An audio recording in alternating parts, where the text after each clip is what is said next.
Hello and welcome to Voices of Agriculture here on RFD. I'm Gene Hall and we're coming to you once again from the Lone Star State of Texas. The Texas legislature is in session here in the capital city of Austin and in the building behind me, and property rights are among the most controversial these legislators will face. As Ed Wolf reports, there is now an old yet new threat to property rights here in the Lone Star State. Many people have heard horror stories about the government taking someone's private property for a public use, commonly called eminent domain. But few think it could actually happen to them. Robert Fleming is not one of those.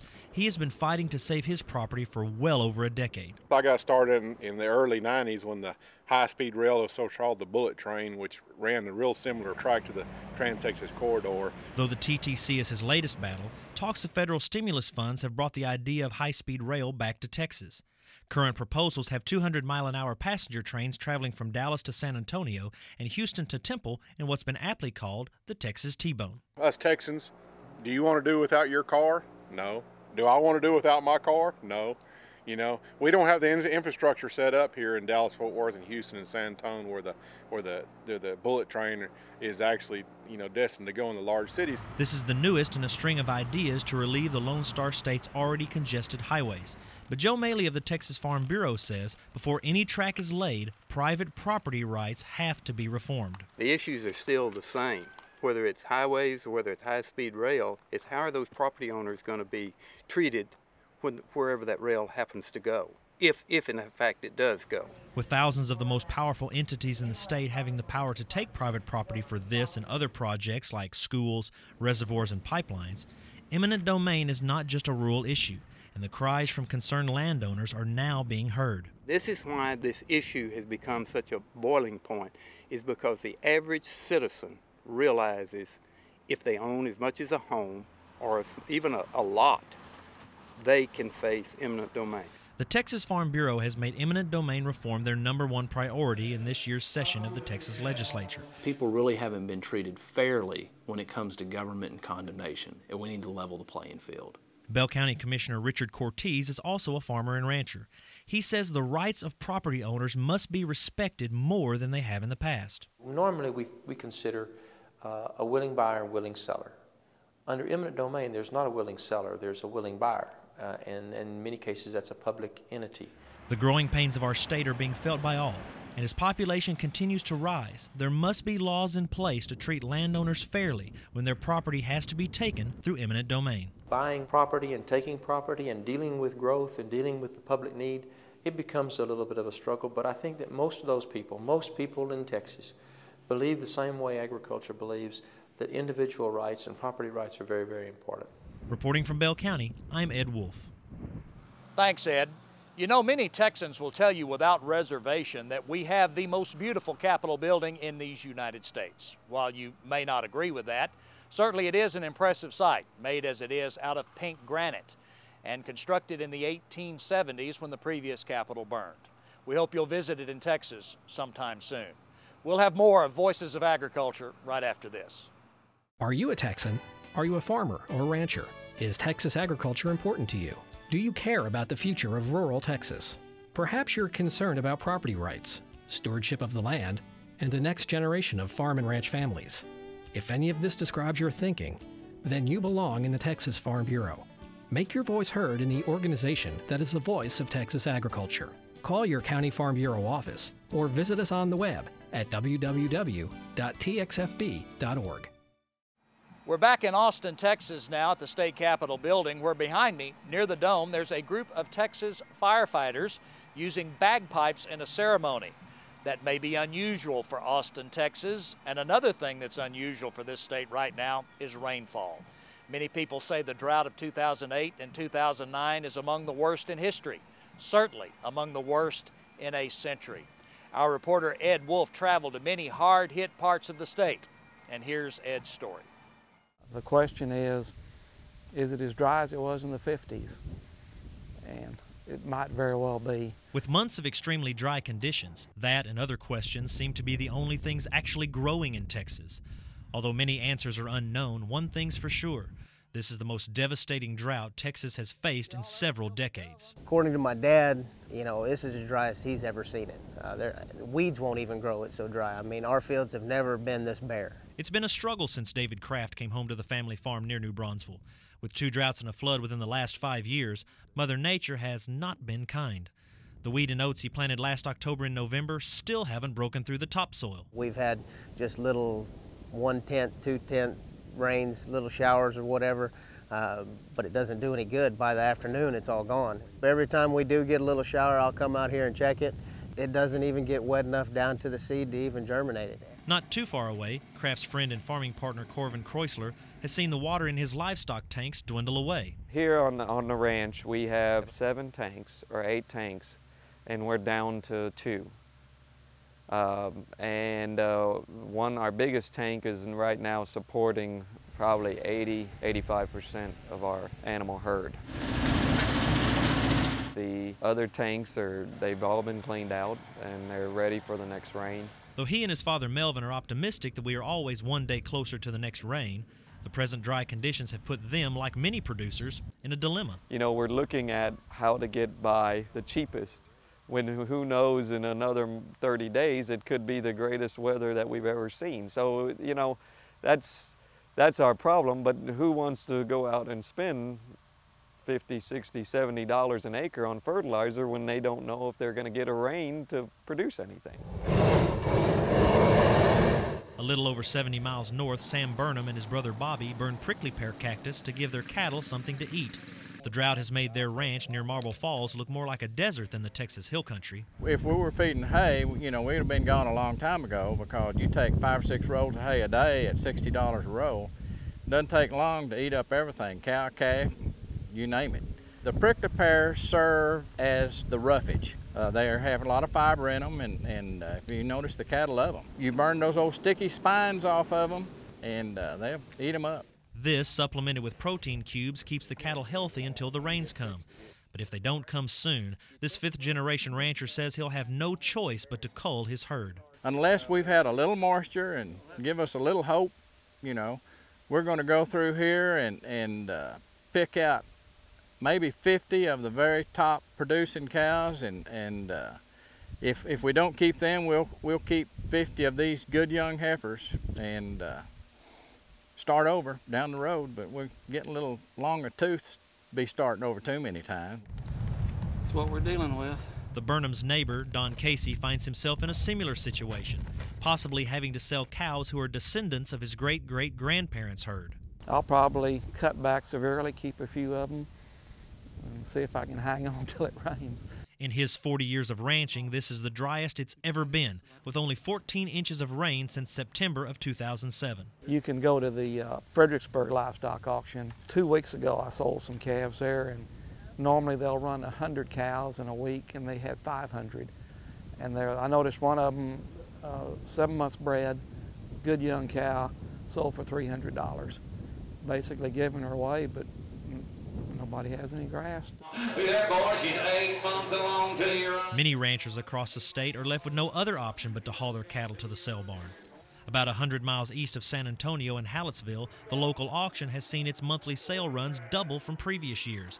Weekly sales are a testament to the severity of the dry conditions. All of us in agriculture, whether you're farmer, rancher, we kind of live off the rainfall. We have to have it. It's a requirement, and we're accustomed to getting it. We're not that far from the coast, and we're used to getting 38, 40 inches a year, and we've been living on 10 or 12 inches, and that's not enough for us. Mike Heller is not only a partner in the Hallettsville livestock auction, but a rancher himself. He says if the drought doesn't evaporate by summer, many ranchers will face not only parched earth, but an uncertain future. We've got to get some rain before it gets hot on us, because if you get into June and July and August and hadn't had rain prior to then, it's really going to be bad. Though there may be tough times ahead, Texas producers are facing it like they have so many other adversities, with a mixture of optimism, humor, perseverance, and faith. Man, it's this time that you got to say your prayers at night and hope the good Lord will do something for you, you know. And He will. At some point in time, we've been punished enough. I told my wife the other day I was tired of participating in this drought. I'm ready to participate in something else. In Marble Falls, I'm Ed Wolf for Voices of Agriculture. It was last September that Hurricane Ike plowed into the Texas Gulf Coast with devastating results. Now, 7 months later, many farmers and ranchers there are still feeling the effects. Matt Felder has a report on the aftermath and recovery. More than 7 months since Hurricane Ike ravaged the southeast Texas coast, farmers and ranchers are still in the midst of recovering from the devastation. Farmers, ranchers, really, in the southern part of Chambers County, were really hit hard. You know, they lost cows, they lost pasture land, they had just a massive amount of debris that was left. An estimated 80 acres of debris is just one of dozens of challenges producers out here are facing. After several weeks of being submerged under salt water, pastures and rice fields are struggling to recover. It looks like you took a soil stirlant and just sprayed the ground with the soil stirlant because nothing is growing there. Jim Smith survived the storm with minimal cattle losses, but after many years of ranching along the Texas coastline, he knows there is only one thing that can breathe new life to the barren wasteland. It's going to depend on how much rain we get to wash the salt off the ground before the grass can come back. So it's going to take us years before we can recuperate. Not just a soaking rain, that'll just take the salt into the ground. You need a runoff to wash it on out. Recently, such rains are nothing more than local lore in Texas, a fantasy. Even the land unravaged by floodwaters is suffering due to the historic drought. Inadequate pasture land is forcing ranchers like Smith to ship cattle off to market. The lack of grass and hay due to dry conditions is also causing problems for ranchers who move their herd to other parts of the state. But as always, ag producers work to stay positive, finding the good in a bad situation. It serves a little bit of a blessing for the debris cleanup and getting some of these fences rebuilt, but at the same time, if we don't get any rain, we can't flush the salt content out of the soil. We need the rain, but at the same time, it's a little bit of a blessing to get out here and get a little bit of work done. Such work like rebuilding countless miles of fence is being done by a steady stream of selfless volunteers. I come down with 20 Amish out of Middlebury, Indiana. That's west of me, about 70 miles. This head of this crew, his father has a fence building business in Indiana. We're going to stay 10 days and do all we can, try to help these people. It's bad here. I've never seen such devastation. I didn't have any idea it was like this. In this vein, Texas Agriculture Commissioner Todd Staples announced a statewide volunteer relief effort called Operation New Fences. April 25th, Operation New Fences will match up donated items with volunteers to have a focused effort to rebuild the fences in southeast Texas. Even though the road to recovery for southeast Texas will be long and hard, it's support like this from neighbors both far and wide that gives those like Tyler Fitzgerald the strength to carry on. It's amazing to see everybody working together. As soon as you think that there's no kindness left in humankind, you see people come out, give money, give their time, and they don't ask anything in return. It's just amazing. For Voices of Agriculture, I'm Matt Felder, Anahuac, Texas. We'll be right back with more of Voices of Agriculture after these messages. Attending college is a goal of many young people, but getting on campus is very expensive. That's where Texas Farm Bureau can help. As members of the Texas Farm Bureau, students can compete for thousands of dollars in scholarships through Texas Farm Bureau's annual statewide contests. Free enterprise speech, talent find, and Miss TFB. The Texas Farm Bureau, making a difference for agriculture and rural Texas. Each year, the Texas Farm Bureau recognizes a group of young agricultural leaders with the Excellence in Agriculture Award. These young leaders might not be full-time farmers and ranchers, but they are educators, agribusiness people, or involved in some other branch of the agricultural industry. We visited with the 3 finalists for that award.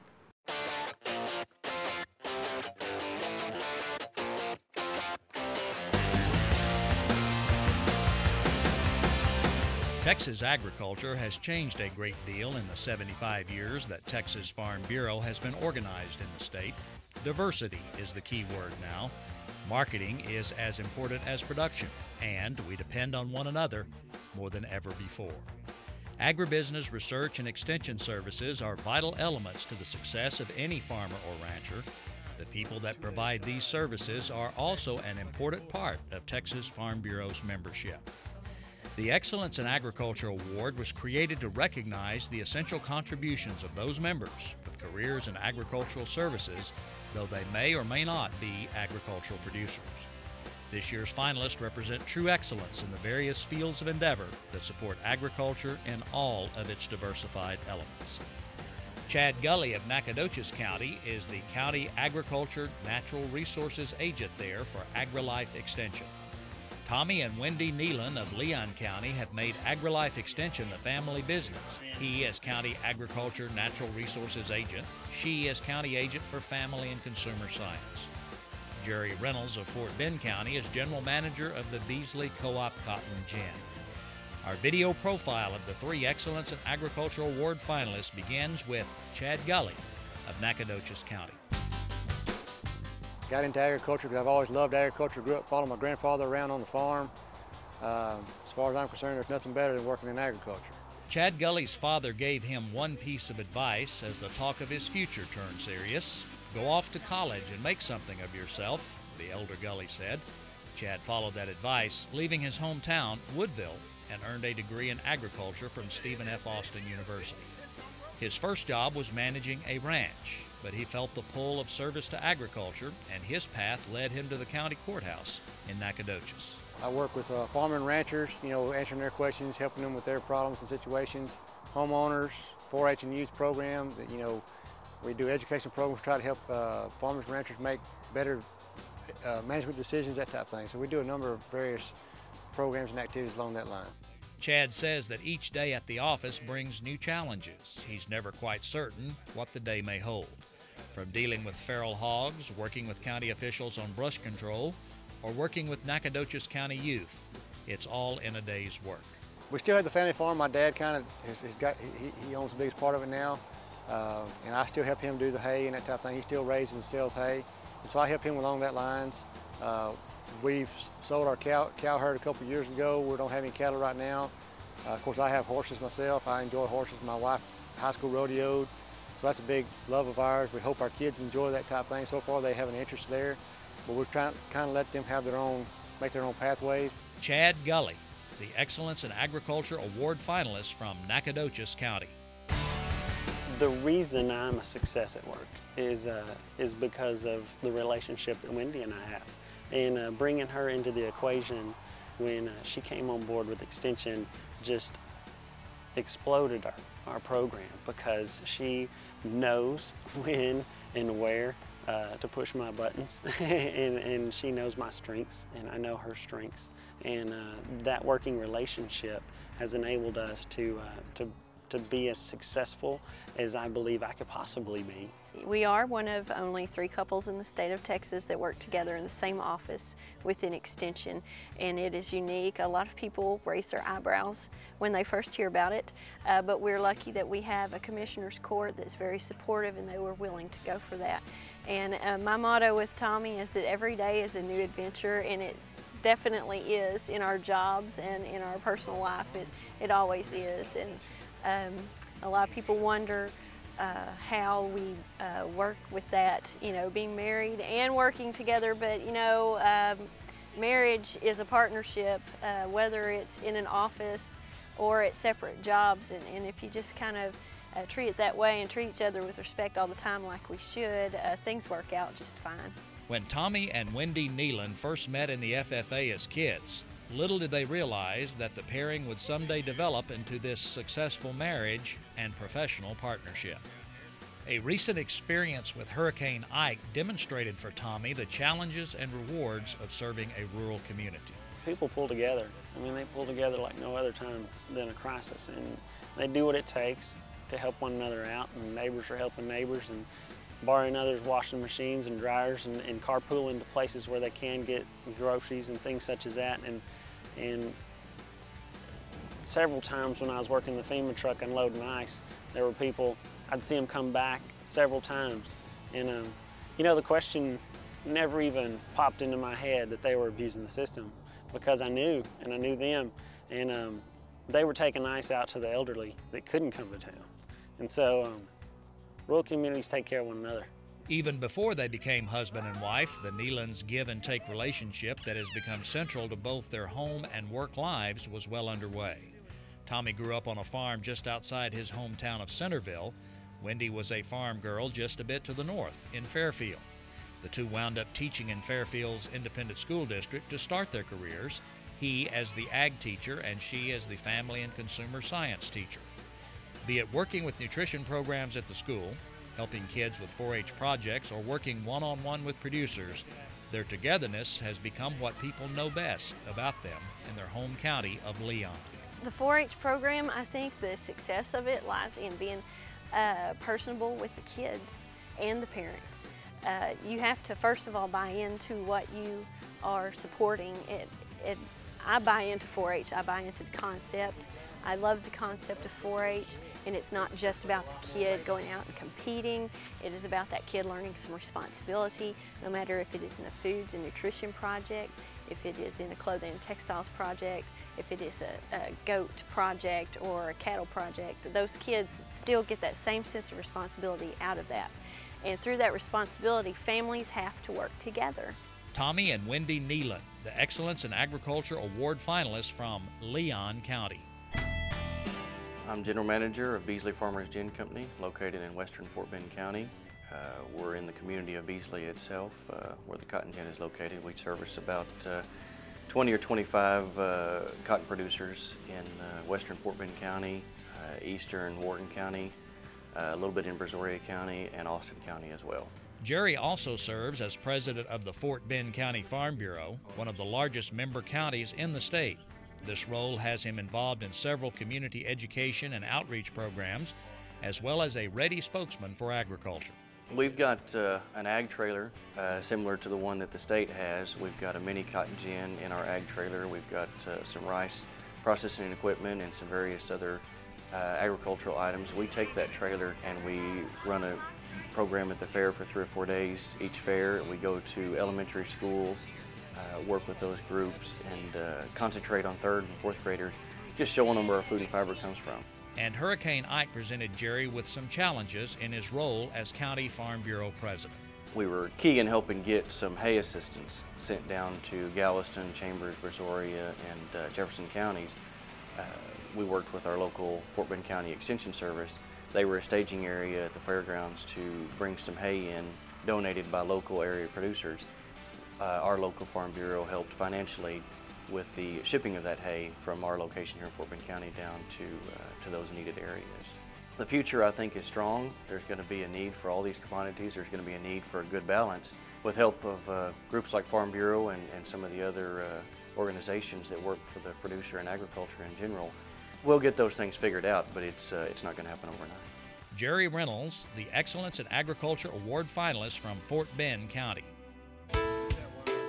Support for agriculture, service to the rural community, service through agribusiness, and service through the Farm Bureau organization. These are the common threads of the Excellence in Agriculture Award finalists. These threads bind the industry and the organization together for a bright future for Texas agriculture and Texas Farm Bureau.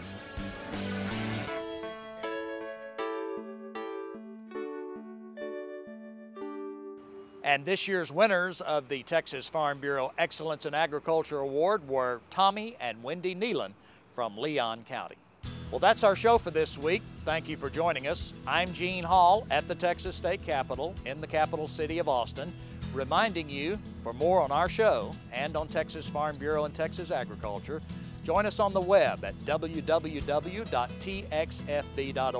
And while you're there, click on our special report on eminent domain and property rights in the state of Texas. Join us again next time.